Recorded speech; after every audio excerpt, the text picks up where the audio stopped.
What is going on, guys? My name is Lextasy and welcome back to the channel. Thank you so much for watching my videos. And yes, behind me is a 2021 Dodge Durango Hellcat with 710 horsepower in a third row SUV from factory, which is insane numbers that should never be legal in the first place. And yes, that means that our 2017 Mercedes G63 wagon is gone, and honestly I could not be more happy with my decision to get this bad boy right here. So why did I purchase it? What are we going to do with it? And what are the specs on this Durango? That's exactly what we're going to talk about today. So without further ado, guys, let's get this video going.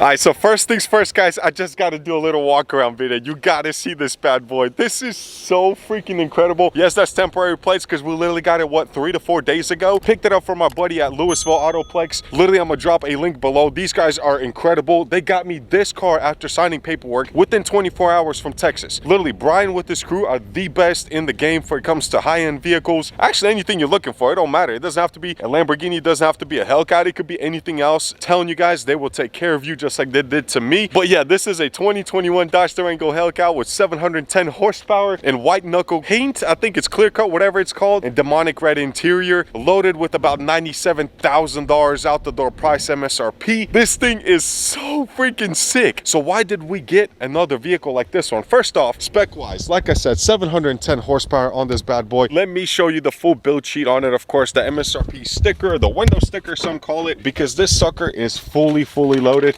You're talking $97,000 for a Durango, a Dodge Durango, but it has so many options on this list. Some, like, for example, the Alcantara headliner, which is very fancy, feels really good. The full leather demonic red interior with the carbon forged accents, which look amazing in the doors and the dashboard. And of course, my girls really do love the DVDs in the back, which keeps them quiet while we're street racing and we're going to events. So I think they're really going to enjoy that. And for me, the most important part, of course, is the trailer tow group, because, well, as you guys know, we are building a 1,000 horsepower Ford F-150 regular cab short bed that's going to be running some stupid numbers at the track, and it only weighs 4,000 pounds. So towing it behind this Durango is going to be not a problem, because, well, it can tow 8,700 pounds. So that is I'm looking forward to it. So honestly, this is a perfect ride for my family. It checks all the boxes of everything we were looking for in a vehicle. Third row with 3 kids is perfect. So we used to have a 2021 Trackhawk, Jeep Trackhawk with 700 horsepower. If you think about it, or if you look at this, or for anybody has seen a Jeep Grand Cherokee in person, literally you would say it stops right there. This looks exactly the same, and believe it or not, I'm going to post up right now on the screen the dimensions or the spacing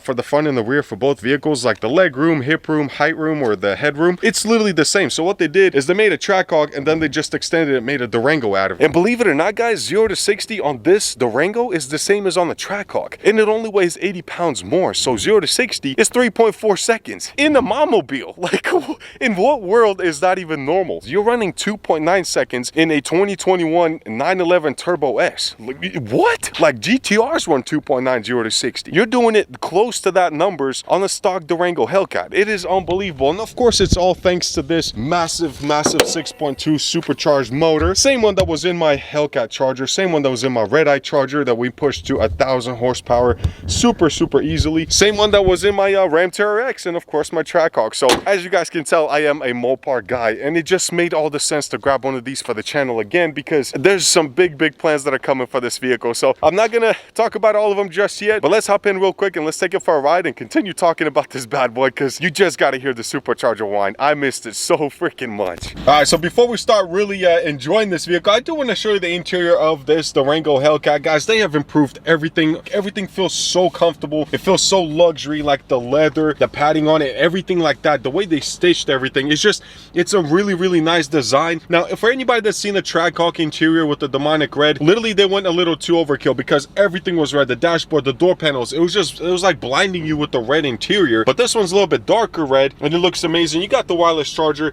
You have all the features here for the heated cooled seats, and then of course the steering wheel is the same one from a 2014 Charger, so that is okay. Buttons are even the same, but at least it lights up now. So I'm gonna post a photo of that as well. So it's like a bright red, which is insane. Gauges are amazing as well. looks really good and clean. As you can tell, that is not cool because you're getting 10 miles a gallon city, and I promise you guys that's not getting on it at all. So fortunately they made the gauges red and the arrow red, so it doesn't really hurt you as much because you can't see it as bad when when the fuel gauge drops, because that arrow drops real quick, especially with 10 miles a gallon. So like the comfort, everything is on another level. Durangos and of course Dodges overall are just known for being very, very comfortable. Dodge, I don't know what it is about them, but like they just overfill the vehicle with extra options that sometimes we don't even ask for, like Alcantara interior. I have that in my Audi SQ7 that I paid $100,000 for as well. It's like, you think of more like, you know, the luxury German cars to do it, but it's just such overkill with the amount of speakers, with the subsystem, with the of course the technology in it. I mean, it has every kind of radar you can think of. The only thing that I will complain about, because if you look at this right now, that is the crappiest quality I have ever seen. Like, that's not just your phone acting up, that legitimately has the worst pixels I have ever seen in a camera, period. So that is the only thing I'm not liking right now, besides the gas mileage. But I legitimately love how comfortable I am in this thing. I am a big dude. I mean, I am, it's just part of it. So, but I legitimately just love driving these. But let's get this thing on the road, guys. You got to hear this whine. All right, guys, so let's get this bad boy on the road. God, I hope you can hear that supercharger whine. Oh, I love it. And that is stock. Like, we haven't even touched the intake, which we do have on the way, just like we did on the Charger. Leg maker intake incoming, because it's going to bring that whine up, probably double the sound of it, because I love the supercharger whine over the sound of the exhaust. I do. I'm just the way it is. It sounds better. So let's talk about a few things. One is, what makes a Durango such a special vehicle? Turns out when Dodge made this, I don't know if they were like, hey man, we got some leftover Hellcat motors. We're about to get the crackdown on EPA where they're going to shut us down and not really let us produce many more of these V8 supercharged doing 10 miles a gallon vehicles. So they slapped it into a Durango and they made it a limited production vehicle. When they first came out, they only allowed 2,000 to be built. Like, that was it. Over 2,500 stores or Chrysler stores in the whole US, but they were only going to release about 2,000 Durango Hellcats, which is extremely rare, because when it comes to Demons, most of you guys know what that is, a Dodge Demon, almost 900 horsepower from factory. They only made 3,000 of them. So when they came out with the Durango, when they seen how much popularity and how many requests and orders were being placed, they actually increased the 2,000 to 3,000. So now there's 3,000 Durangos total that have been built, which is really low number. Like, they're not going to make them anymore, period. I think they only made them in 2021, but it's an awesome vehicle because you're not going to see a lot of them on the road. And with the V8s going away, the Hellcat motor going away, probably going to go hybrid as everything else. I can't stand hybrid, so I'm going to hold on to this bad boy as long as possible. But yeah, so they made 3,000 Durangos and 3,300 Demons total. So there's actually less Durangos than Demons in the whole world. That's actually pretty cool, and that's the reason why you're seeing Durangos being charged 12 to 15,000 over sticker still on used ones. This one, because Brian is an awesome dude, like I said, Lewisville Autoplex, I got it for 6 grand over sticker, which is, you know, I'm still paying over on a 6,000 mile vehicle. Looking at the market, knowing what it's going to do, knowing how rare this is, I was okay with it. And I know I'm going to be in a good position. I already am, because I could probably flip it and make another 4 or 5 grand on it right now if I wanted to. I'm not going to do that because, well, that's why. Oh my goodness, man, it sounds so freaking good. Now I know a lot of you guys are going to be like, dude, you're biased because you're a Mopar guy, you're a Chrysler guy. Guys, I've owned 65 vehicles in the last 6 to 7 years. Me and my wife finally sat down and tried to count them all that have been like personally registered in my name. I've had Fords, I've had Chevys, I've had, you know, coupes, sedans, SUVs. I've had them all. And honestly, Mopar is just awesome. Like, the Chrysler product is insane, and for the most part it really is reliable. This Hellcat motor has never had any issues. They've been placing it or using it since 2015, so 7 years of straight just slapping it into every vehicle. No recalls, nothing going wrong. The only problem you'll have once in a while is, of course, the supercharger, the neck of it or whatever, the little gearing or the pulley will go out, the snout of it, and that's because, of course, over time, over usage, it does drain a little bit and it does put a lot of stress on that supercharger. That's normal. But my buddy Mike had a Hellcat, I think it's a 2015, and it's almost at 100,000 miles, and it's modified. It's not a stock Hellcat, it's about 750 wheel, and he's doing it like daily driving it, and then at night we'll come out and we'll have fun with it too. So it's just an awesome like platform overall. You can't go wrong with it. So when we lost our Trackhawk to that unfortunate event, and it took us a while to like really try to figure out what we want to do, because we want to get a Trackhawk again. We drove one, but we with 3 kids and a double stroller, it was not making a lot of sense. It was still crammed in there, so might as well keep the G63 or the G-Wagon. But after driving a Durango for a day or so, we realized like we got to get one. So as soon as the opportunity came and as soon as my buddy got one, we swapped real quick. I've only had the G-Wagon for about 3 months and it had to go, guys. I do want to do some launches on it because it does have the built-in performance page, which most of you guys know that have done Hellcats or driven in them or been in them. So it actually keeps up and tracks the time, and it has like a built-in timer. So it'll show you your 60 foot, your 0 to 60, your quarter mile. It shows everything completely. So once we get a little clear spot, I definitely want to get on it and see what it does. All right, guys, so I figured before we fuel up, maybe we could do a few real quick launches in this thing and see how it does. So performance page on here is automatically starts recording as soon as it thinks you're about to, well, get to 0 miles per hour and then go. So 3, 2, 1, and oh, here we go. Jesus Christ.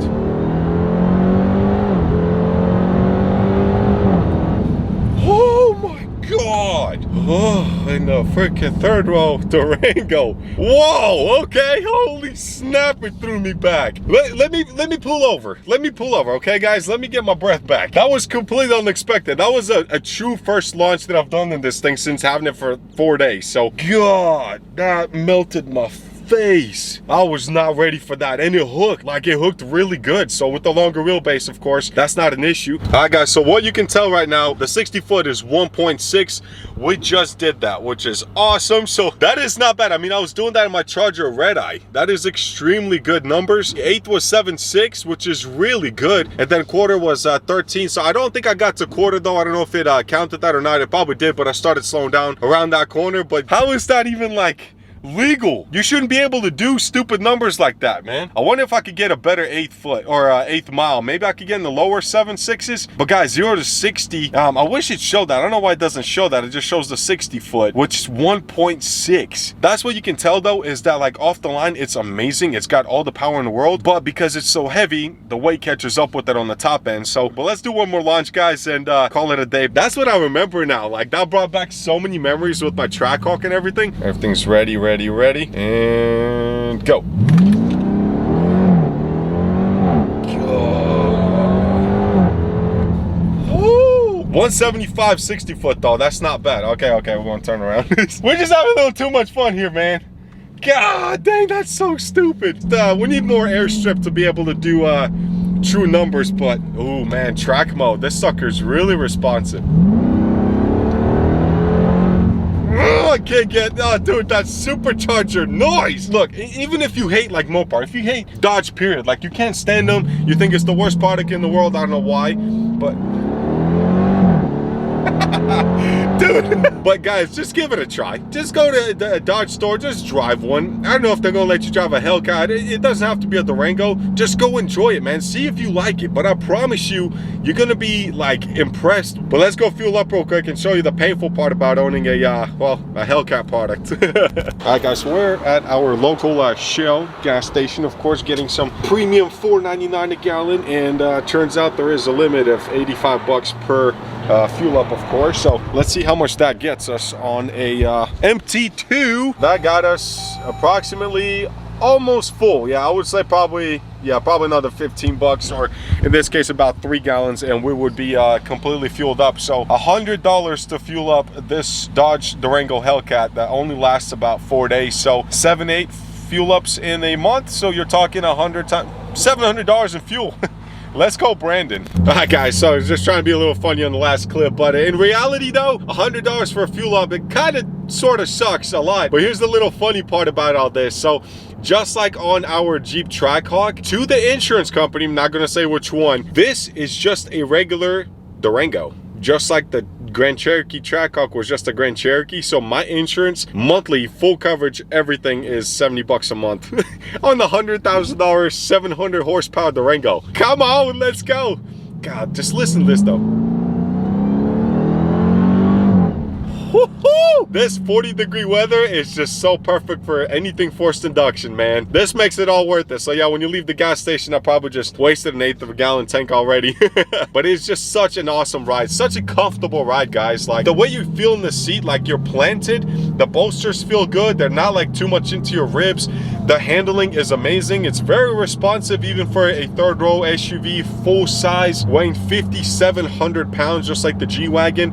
But you're so much more comfortable in this. The legroom, the space, interior, the styling. So let's get back to our spot and continue talking about what we're actually going to be doing with this Durango. So my wife kind of knows, kind of doesn't know, but she's about to find out. And we're back. Dude, it was so much freaking fun. By the way, so for anybody that buys one of these or buys a Trackhawk, here's something that you need to know right off the bat. No matter what kind of ceramic coat packages you do on this, no matter what you do to protect these wheels, this literally Durango just came from car wash. Then I dropped it off at the house, picked it up, and then came straight here to do a video. And I'm talking about extreme ton of just brake dust. There's nothing you can do. The coating already on the caliper, I mean, the whole thing is covered in black brake dust. It's ridiculous, but such a heavy car requires really big brakes. And of course, those brakes are just gonna go and get wore out real quick. So your wheels will always be matte black. It's just something that you will have to get used to, like I have. So why did we get a Durango Hellcat for the channel? And it's mostly because half of you or most of you actually subscribe to you guys really watch, and which ones brings in the subscribers. So honestly, the main reason is because this is a Hellcat motor Durango that I'm gonna go or make it go really stupid fast. So imagine this. You have a Durango that shows up to a drag strip with a trailer. On the back of that trailer is a regular cab short bed, 1,000 horsepower, 1,200 horsepower,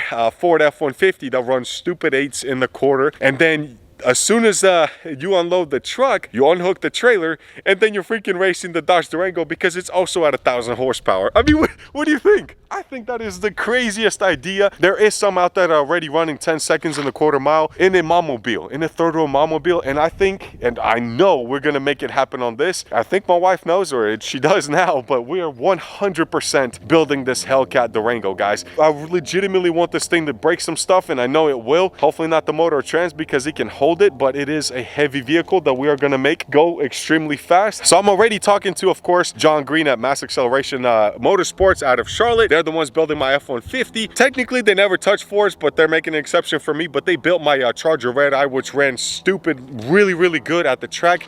I'm actually posting a video right here of it launching, and that was my best run, was 10.1, which it should have been a 9.3, but I had the wrong tires on there.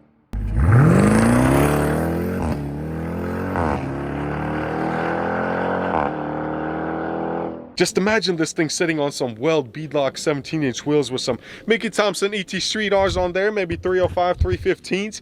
It's gonna look so freaking wicked, guys. I can't believe I cannot stop talking about a Durango, but it's just the way I feel, guys. It's perfect for my family, and it's something that is going to go fast and can go fast. Every angle on this car is good. Every angle. And I'm telling you, Dodge, if you ever watch this video, if you put a Hellcat motor in a Dodge Journey, Dodge Caravan, I don't care, any of those or minivans, anything, I will buy one. I may not drive it often, but I will buy one, and I will do some stupid stuff to it, as long as it's all-wheel drive, of course. But guys, thank you so much for watching. If you enjoyed what you've seen, drop a like, drop a comment, let me know what you want to see happen with this Durango. We do already have some parts coming in, like the leg maker intake to make that supercharger whine even more. So you will see a video on that install, and of course you will see the progress on this as well. But I figured, guys, why not thank my audience that really subscribe because of Mopar, and give them something that they want to see, which is a 2021 Dodge Durango Hellcat. And who knows, maybe we'll get a Hellcat Charger too. So can't spill too much, but if you watched all the way to the end of this video, I am going to reveal some stuff. Thank you guys so much for watching. Enjoy your lives, enjoy your cars, your SUVs, your trucks, and I will see you next time. Peace.